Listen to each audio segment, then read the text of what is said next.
열왕기상 10장 23절부터 11장 13절 말씀까지 제가 가진 성경으로 구약성경 531페이지에서 532페이지 정도 됩니다. 열왕기상 10장 23절부터 11장 13절 말씀까지 자신 알고 저와 여러분이 번갈아 가면서 교독하고 마지막 절 합독하도록 하겠습니다. 제가 먼저 봉독합니다. 솔로몬 왕의 재산과 지혜가 세상의 그 어느 왕보다 큰지라. 온 세상 사람들이 다 하나님께서 솔로몬의 마음에 주신 지혜를 들으며 그의 얼굴을 보기 원하며 그들이 각기 예물을 가지고 왔으니 곧 은그릇과 금그릇과 의복과 갑옷과 향품과 말과 노새라. 해마다 그리하였더라. 솔로몬이 병거와 마병을 모으매 병거가 1,400개요 마병이 12,000명이라. 병거 성에도 두고 예루살렘 왕에게도 두었으며 왕이 예루살렘에서 은을 돌같이 흔하게 하고 백향목을 평지에 뽕나무같이 많게 하였더라. 솔로몬의 말들은 애굽에서 들여왔으니 왕의 상인들이 값주고 산 것이며 애굽에서 들여온 병거는 한 대에 은 600세겔이요 마른 한 필에 150세겔이라.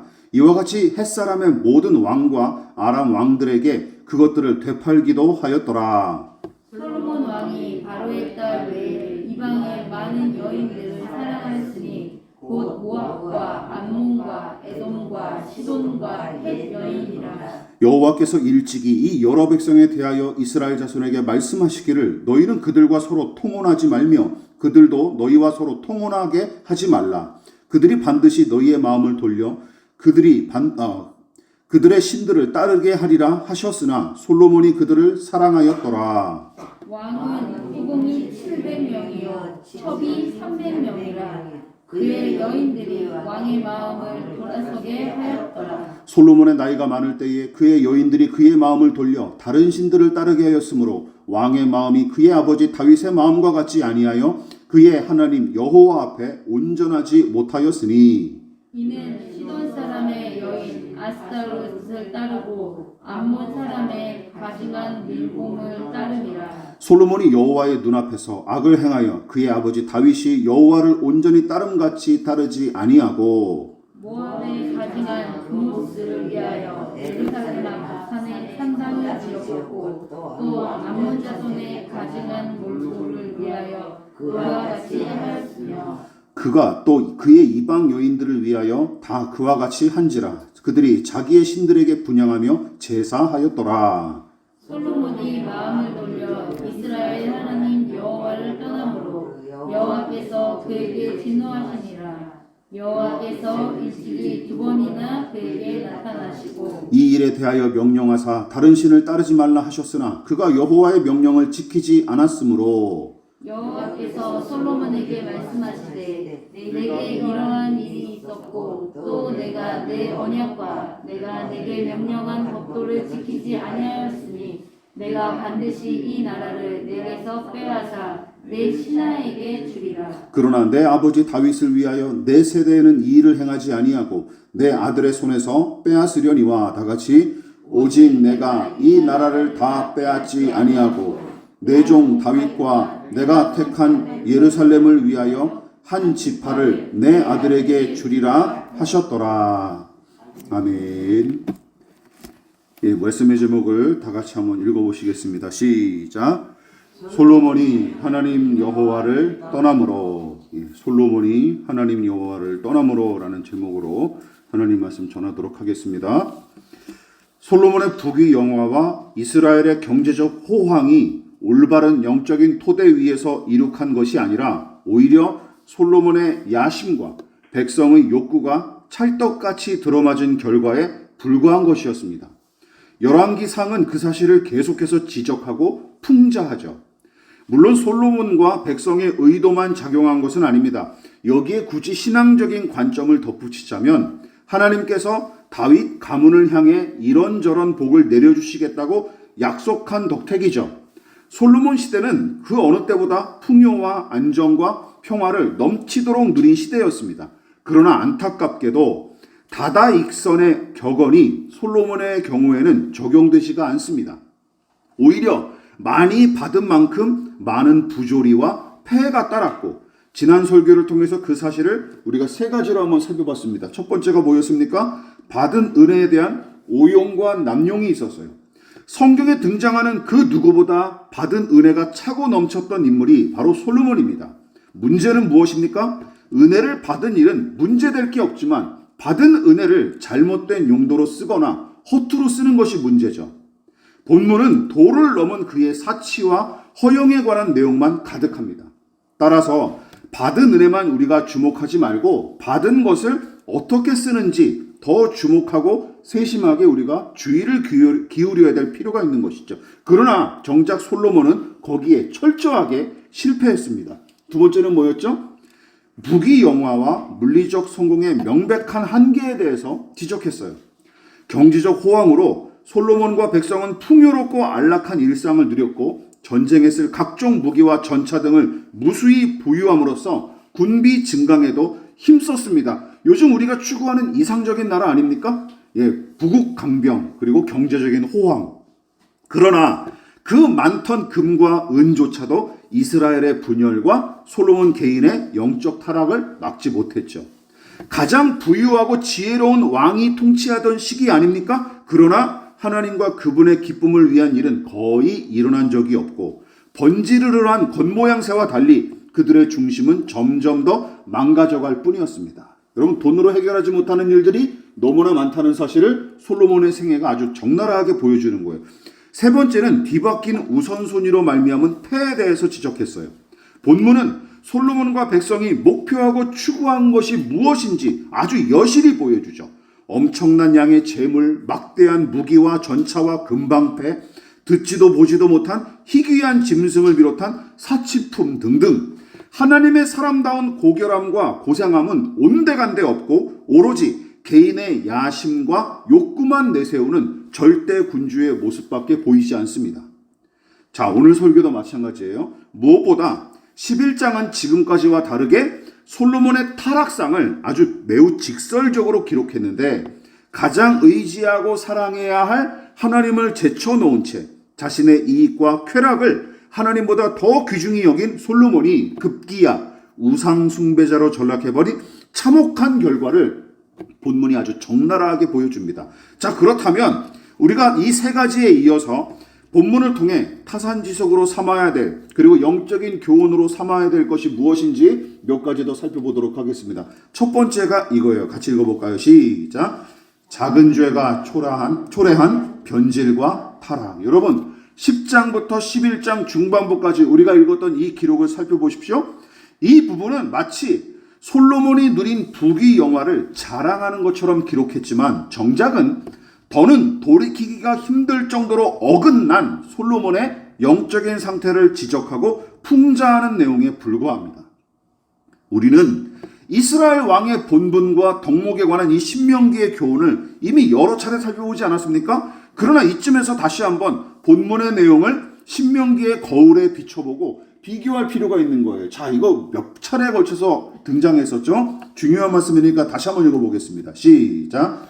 그는 병마를 많이 두지 말 것이요 병마를 많이 얻으려고 그 백성을 애굽으로 돌아가게 하지 말 것이니 이는 여호와께서 너희에게 이르시기를 너희가 이후에는 그 길로 다시 돌아가지 말 것이라 하셨음이며 그에게 아내를 많이 두어 그의 마음이 미혹되게 하지 말 것이며 자기를 위하여 은금을 많이 쌓지 말 것이니라. 이스라엘 왕이 감당해야 될 본분이자 덕목에 관한 율법의 명령이에요. 왕이 절제하고 금지할 것 세 가지가 무엇입니까?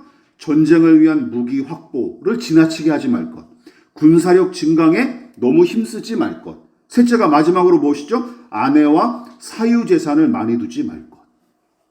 아내와 사유재산을 많이 두지 말 것. 이렇게 세 가지입니다. 그런데 10장부터 11장까지 우리가 읽었던 오늘 본문의 내용을 한번 찬찬히 곱씹어 생각해 보십시오. 리와인드 한번 해보십시오. 10장 14절부터 25절까지는 솔로몬의 무수한 재산과 사치품에 관한 내용이고 더 많은 말과 전차를 확보하기 위해서 이집트와 교역한 일도 성경은 기록되어 있죠. 10장 후반부에. 그리고 11장 초반부는 솔로몬이 거느린 1,000명의 여자와 그 패에 관한 이야기가 주를 이룹니다. 여러분, 저는 이 부분을 읽으면서 어쩌면 이렇게 이 율법을 정면으로 이 사람이 세 가지를 조목조목 거스렸는지 성경이 아주 적나라하게 고발하고 있는 거예요. 이렇게 정확하게 율법을 어기고 노골적으로 불순종을 일삼았는지 신기할 정도입니다. 그렇지 않습니까? 그런데 한 가지 짚고 넘어갈 일이 있습니다. 다름 아니라 열왕기상 4장부터 10장까지 이어진 솔로몬의 업적과 그의 부귀 영화가 마치 하나님의 은총인 것처럼 춤을 튀기면서 묵상하고 설교했던 사람들이 11장을 넘기자마자 이 등장하는 솔로몬의 여성 편력에 관해서는 눈에 불을 켜고 신랄하게 비판하는 거예요. 제가 읽었던 10수편의 설교들이 막 그런 식으로 이제 설교가 이루어지더라고요. 여러분, 그것이야말로 저는 자가당착에 빠진 관점과 잘못된 태도가 아닐 수가 없다고 생각합니다. 여러분, 그러니까 그 사람들은 많은 이방인 아내가 솔로몬을 우상숭배자로 전락시킨 사실이 성경에 직접적으로 언급된 까닭에 비판을 아주 신랄하게 가하지만 정작 그 전에 7장에 걸친 그의 업적과 부귀 영화의 이면에 감춰진 부조리와 불의에 관해서는 아예 간과하거나 무시했던 거예요. 혹은 어떤 사람들은 11장에 기록된 솔로몬의 변질과 타락은 갑작스럽게 일어난 교통사고처럼 바라봤던 게 틀림없습니다. 둘 중에 하나예요. 그렇게 해석하는. 그동안 10장까지는 내내 솔로몬의 이 휘황찬란한 부귀 영화와 업적에 관해서 막 이렇게 침을 튀기면서 막 칭찬하다가 11장 넘어가서 우상숭배자로 전락하니까 막 또 그때는 비판해요. 앞뒤가 안 맞는 말이라고 생각합니다. 여러분 보십시오. 자연재해나 교통사고처럼 예기치 못한 불행이나 불상사가 생길 수 있기 마련이지만 여러분, 개인과 집단이 저지르는 죄악과 불의의 문제에 갑자기란 있을 수가 없습니다. 믿으십니까? 그런 건 갑자기가 없어요. 더군다나 본문에 기록된 솔로몬의 변절과 타락은 진즉부터 예고된 일이었습니다. 진즉부터. 임도 보고 뽕도 따고 도랑치고 뭐하고 가재 잡고 마당 쓸고 동전 줍고 이 말처럼 정치적인 야심과 성적 취향을 한꺼번에 얻을 속셈으로 솔로몬은 즉위하자마자 얼마 안 된 시기에 이방인인 파라오의 딸을 아내로 맞이했던 것이고 이스라엘 왕의 본분과 혼인에 관한 율법의 명령을 어긴 일도 바로 거기서부터 시작했으나 결국은 여자를 1,000명까지 두는 데까지 이른 것입니다. 어디부터? 첫 단추부터 잘못 낀 거죠. 첫 단추부터. 재물과 무기를 많이 두지 말라 하신 명령도 여러분 솔로몬이 처음부터 대놓고 어긴 게 아니지 않습니까? 처음에는 그렇게까지 선을 넘지 않았겠죠. 애초에 율법의 명령과 개인의 야심 사이에서 솔로몬은 아슬아슬하게 줄타기하며 야금야금 모았었는데 적정선을 넘기면서부터는 제 욕심에 따라 닥치는 대로 긁어모으다가 이 지경까지 오고 만 것입니다. 갑자기 된 일이 아니라는 것이죠. 바울 사도가 이 경우에 딱 어울리는 교훈을 가르쳤습니다. 같이 읽어볼까요? 시작. 적은 누룩이 온 덩이에 퍼지느니라. 누룩곰팡이 아시죠? 곰팡이가 피기 시작한 식자재를 방치하면 어떤 일이 벌어질까요? 나중에는 손댈 곳이 없을 정도로 망가지는 것이죠. 작은 죄악과 불의를 무시하고 얕잡아 보다가는 이렇게 큰 코 다치게 되는 것입니다. 아니, 작은 죄와 큰 죄, 작은 불의와 거대한 불의를 따로 나누는 생각 자체가 잘못입니다. 믿으십니까? 그렇게 나누면 안 되는 거예요, 원래. 여러분 보십시오. 조금만 입에 대도 생명에 지장을 주는 치명적인 독극물을 앞에 두고 보통 사람 중에 어느 누가 야, 한 방울만 마셔봐도 괜찮겠지 하는 사람이 어디 있어요? 그렇지 않습니까? 그런데 하나님 앞에 얼마나 많은 사람들이 죄의 문제에 대해서 이짓거리를 일삼는지 몰라요. 아, 요 정도는 괜찮겠지 라고는 하는 것이죠. 이스라엘의 초대왕인 사울이 바로 그 경우에 해당했습니다. 그도 처음에는 하나님과 사람들 앞에 겸손했을 뿐만 아니라 하나님의 영으로 충만한 가운데 힘써 충성하고 순종했던 인물입니다. 그러나 어느 순간부터 제사장 노릇까지 넘보기 시작했고 급기야 절대 군주처럼 행세하려다가 종국에는 하나님께서 내가 사울을 왕으로 세운 것을 후회한다라고 말씀하실 만큼 망가집니다. 그 교만에서부터 시작된 것이죠. 탐심으로부터. 그리고 11장에 기록된 솔로몬의 타락상을 보고 우리는 화들짝 놀라기보다는 도리어 당연한 수순이다 하고 고개를 끄덕여야 마땅합니다. 이게 예견된 일이었구나.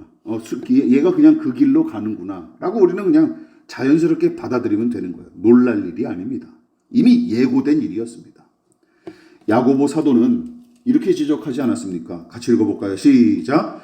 욕심이 잉태한 즉 죄를 낳고 죄가 장성한 즉 사망을 낳느니라. 여러분, 여기서 저는 죄가 장성하다, 죄가 자라난다 하는 부분을 주목해 봐야 합니다. 죄도 식물과 동물처럼 자라고 성장한다는 의미예요. 유기체처럼 살아있는 것처럼 말이죠. 그러니까 죄가 자라게끔 먹이를 자꾸만 주면 안 되는데 솔로몬은 어떻게 한 거예요? 솔로몬은 매일 뽑고 제거해도 모자랄 이 죄의 자풀에다가 뭘 준 거예요? 물과 거름을 양껏 공급했던 거예요. 계속해서. 급기야 그의 내면은 죄의 곰팡이가 잔뜩 핀 상태로 전락하고 훗날 나라는 두 갈래로 갈라져 쇠락하기 시작합니다. 이제 이스라엘은 다시 솔로몬의 시대와 같은 영화를 누리지 못합니다. 여기가 끝이에요. 이스라엘은. 남의 일처럼 듣지 마십시다. 솔로몬을 향해 손가락질하기는 쉽습니다. 하지만 지금 우리도 은밀한 죄악과 작은 불의를 제대로 직시하지 않고 회개하지 않는다면 솔로몬처럼 겉만 번지르르한 신앙을 억지로 이어가다가 점점 더 노욕에 사로잡힌 채 추한 몰골로 인생을 마감하게 될 것입니다. 그리고 우리 주변에 많은 기독교인들이 그렇게 살다가 추한 모습으로 손가락질 받으며 죽어가고 있지 않습니까? 젊은 시절에는 그렇게 총명하고 지혜롭고 의롭던 목회자들이 나이 들어서 얼마나 뻘짓들을 하고 있는지 저는 너무나 안타깝습니다. 이게 바로 자신의 내면을 잘 살피지 않고 점검하지 않은 결과인 것이죠. 솔로몬의 변질과 타락이 가르쳐주는 영적인 교훈과 그리고 원리가 한 가지 더 남았습니다. 같이 읽어볼까요? 시작. 자기 숭배에서 비롯된 우상 숭배. 여러분, 솔로몬은 무슨 이유로 이스라엘 왕의 임무와 이방인과의 혼인금지에 관한 율법의 명령을 어겼을까요? 여러 가지 이유를 찾을 수 있지만 그 중에 한 가지가 바로 그의 탐심입니다. 탐심이란 무엇이죠? 탐내는 마음, 탐욕스러운 마음으로 국어사전은 정의해야 하는데 다른 말로 이것이죠. 신앙적으로 표현하자면 자신과 자신의 소유에 만족할 줄 모르고 남의 것까지 넘보는 마음. 저는 이것을 탐심이라고 규정합니다. 여러분, 하나님께서 신명기의 명령을 통해 이스라엘 왕에게 아내와 사유재산과 무기를 많이 두지 말라 하신 이유가 무엇일까요? 저때도 한번 말씀드렸지만 이것이죠. 다른 평범한 이스라엘 백성과 마찬가지로 이스라엘 왕도 하나님의 종이자 그분의 백성임을 드러내기 위함입니다. 믿으십니까? 너도 똑같은 나의 다스림을 받는 백성임을 명심하라 하기 위해서 너무 이스라엘 백성들과 격차를 두지 않게끔 그렇게 절제하게끔 하신 거예요. 여러분, 이쯤에서 사람들이 분에 지나칠 정도로 더 많이 돈을 벌고 더 높은 자리에 아등바등 오르려는 이유가 무엇인지 생각해 보시기 바랍니다. 여러분, 저는 생각해 봤어요. 단지 윤택하고 안락한 삶이 목적이었다면 대부분 사람은 적당한 선에서 그치고 더는 아등바등할 필요가 없습니다. 그렇지 않습니까? 먹고 살만한 정도면 된다 라고 우리는 말은 하지만 제가 볼 때 어떤 사람들은 저 사람 먹고 살만한데 왜 저렇게 이러지? 가정도 팽개치고 남편도 팽개치고 아내도 아이들도 팽개치고 왜 저러지? 라는 생각들이 들 때가 있거든요. 이미 먹고 살만해요. 그런데 더 아등바등 살죠. 왜 그럴까요? 대부분 이제 적당한 선에서 그치고 이렇게 좀 뭔가 절제할 필요가 있는데 현실은 전혀 다르죠. 먹고 살 만큼의 충분한 재산과 남부럽지 않을 정도의 직업을 가졌으면서도 대부분은 조금만 더 하고 말하면서 더 가지고 더 오르기 위해 안달입니다. 자, 우선은 욕심, 즉 죄인의 타락한 욕심으로 일컫는 탐심과 탐욕의 성질과 생리 자체가 그러하기 때문에 우리 내면에 있는 탐심이 자꾸 우리를 그렇게 움직이게 하는 거예요. 본능적으로. 이게 탐욕의 무서움이라는 것이죠. 우리도 그리고 저도 모르게 본성에 따라서 그렇게 끌려가는 거예요. 더 많이 모으고 더 높이 오르는 또 한 가지 이유는 저는 이거라고 생각합니다. 많은 재물과 높은 자리와 출중한 외모 등을 통해 자신을 과시하고 우월감을 누리기 위한 목적이 다분한 거예요.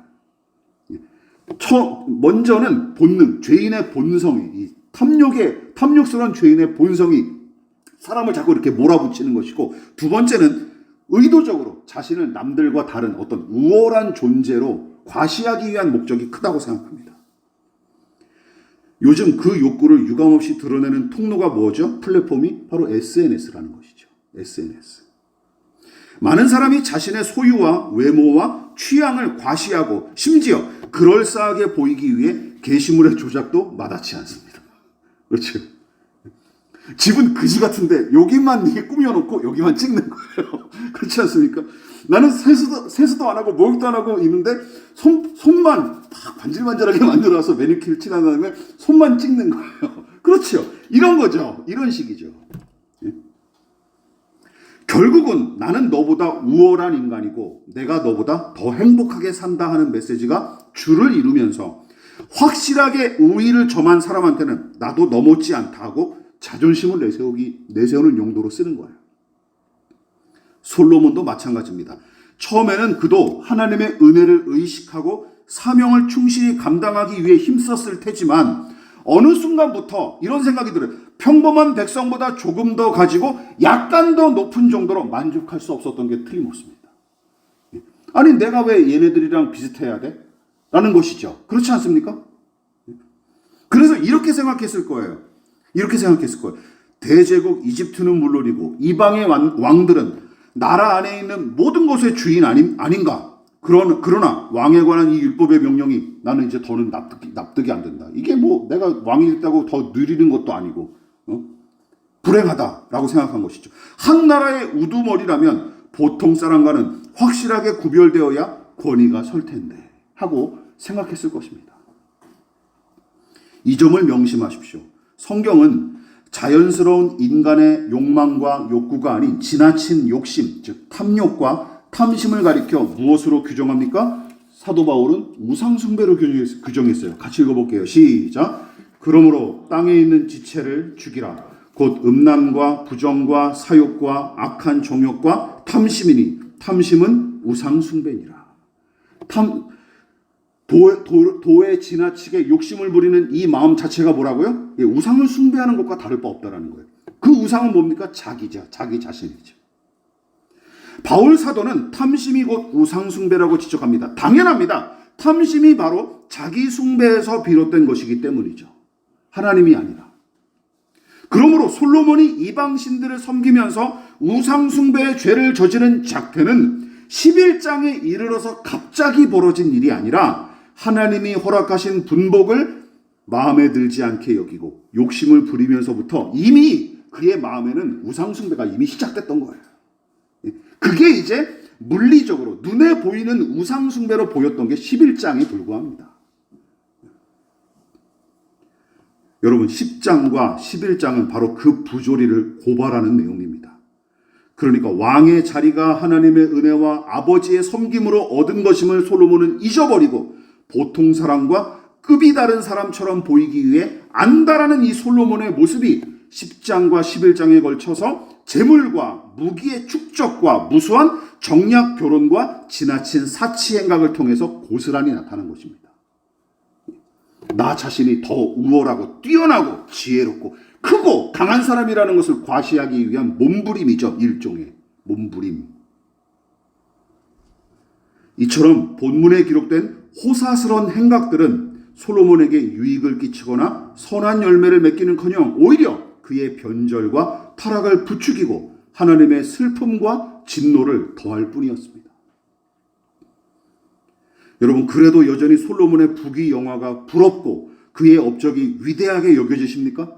그렇다면 평생 신실하게 하나님을 따랐던 신자들의 고백이 본문의 솔로몬에게 들어맞는지 한번 따져보시기 바랍니다. 유명한 구절이죠. 시작. 여호와는 나의 목자시니 내게 부족함이 없으리로다. 사도 바울의 고백. 시작. 우리가 무슨 일이든지 우리에게서 난 것 같이 스스로 만족할 것이 아니니 우리의 만족은 오직 하나님으로부터 나느니라. 여러분, 시편 23편의 저자인 다윗도 솔로몬처럼 탐심에 사로잡혀 불의를 저지른 적이 있었지만 그래도 그는 일평생 하나님을 경외하고 그 은혜를 공급받으면서 절제하고 자족할 줄 아는 사람이었습니다.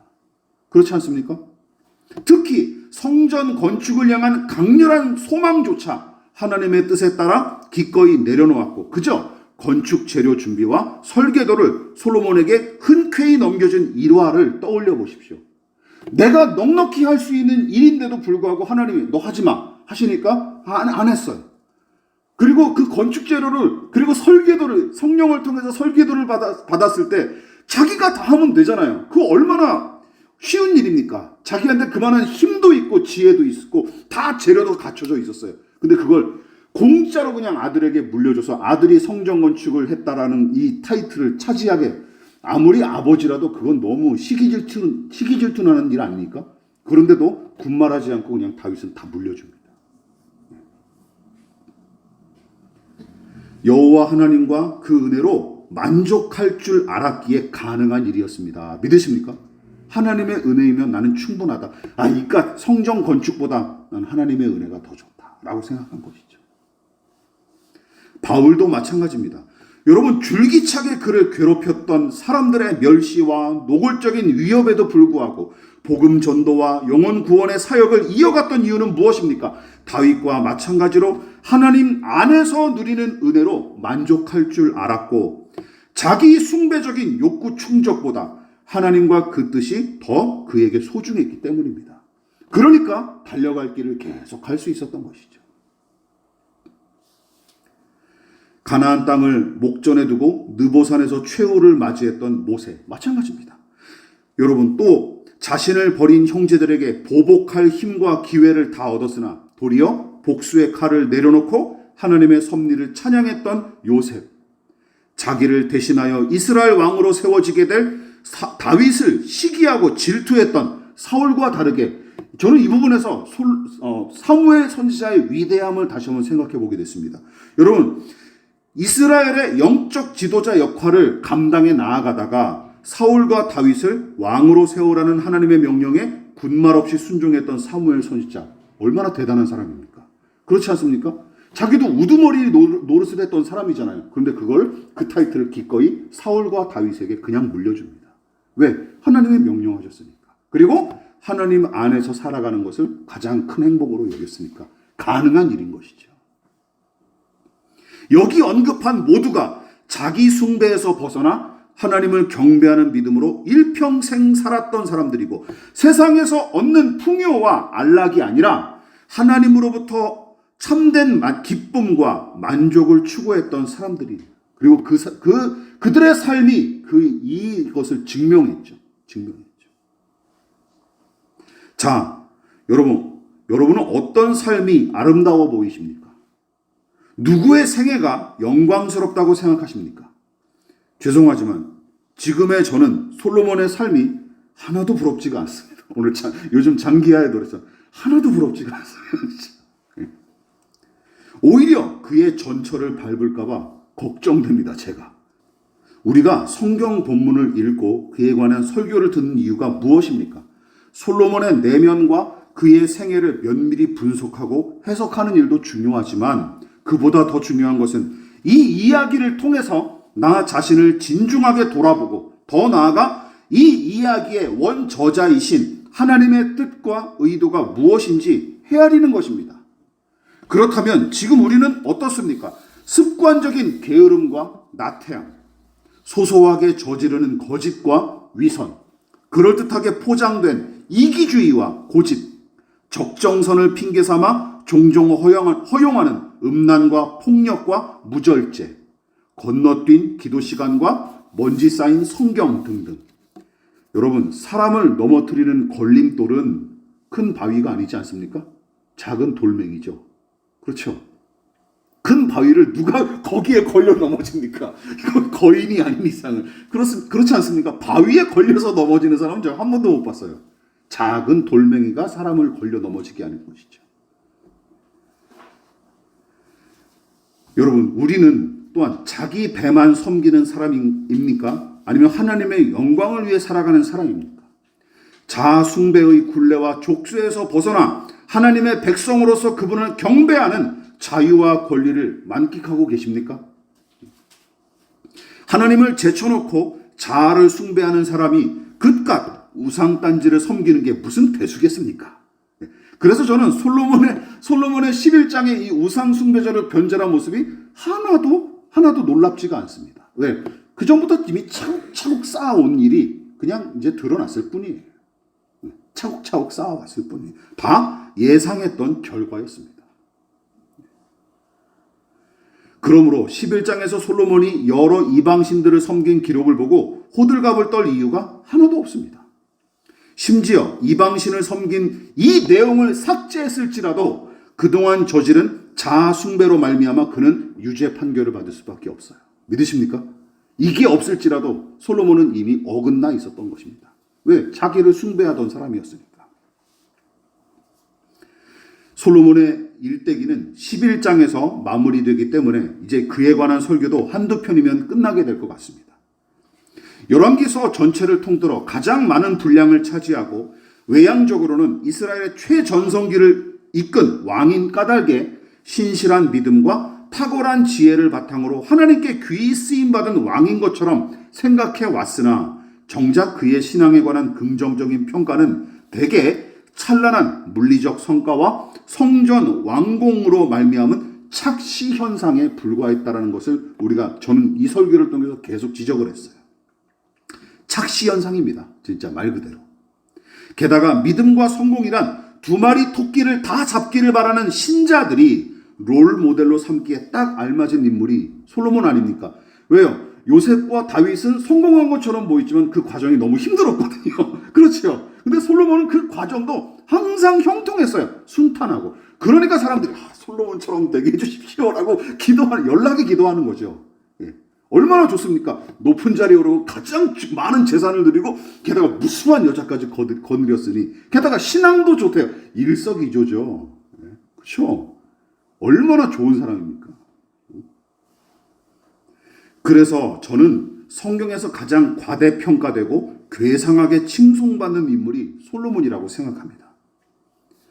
마지막으로 여러분들에게 이 질문을 해드리고 싶습니다. 인생의 목적이 무엇입니까? 우리는 무엇을 추구하며 살아야 할까요? 사도 바울은 신자의 궁극적인 목표에 관해 다음과 같이 가르쳤습니다. 마지막으로 살펴볼까요? 시작! 너희는 유혹의 욕심을 따라 썩어져가는 구습을 따르는 옛사람을 벗어버리고 오직 너희의 심령이 새롭게 되어 하나님을 따라 의와 진리의 거룩함으로 지으심을 받은 새 사람을 입으라. 옛사람을 벗어버리고 새 사람이 되는 것. 새로워진 마음을 소유한 새 사람으로 하나님의 의와 진리를 따라 살아가는 것. 거룩하신 하나님을 닮아 거룩한 사람으로 사는 것. 이것이 신자의 궁극적인 목표와 본분과 책임과 영원히 누릴 영광입니다. 믿으십니까? 질문할 테니 대답해 보십시오. 성공하기 위해 살고 싶으십니까? 순종하기 위해 살 것입니까? 예. 오래된 설교자들이 했던, 옛날 성도들에게 했던 질문입니다. 성공하기 위해 살 것인가? 순종하기 위해 살 것인가? 또한 성공한 죄인이 될 것인가? 아니면 실패와 고난이 닥치더라도 거룩한 하나님의 사람으로 살 것인가? 우리 마음에 새롭게 하시는 성령 하나님의 일하심이 저와 여러분들의 마음에 충만하기를 진심으로 축원을 드리겠습니다.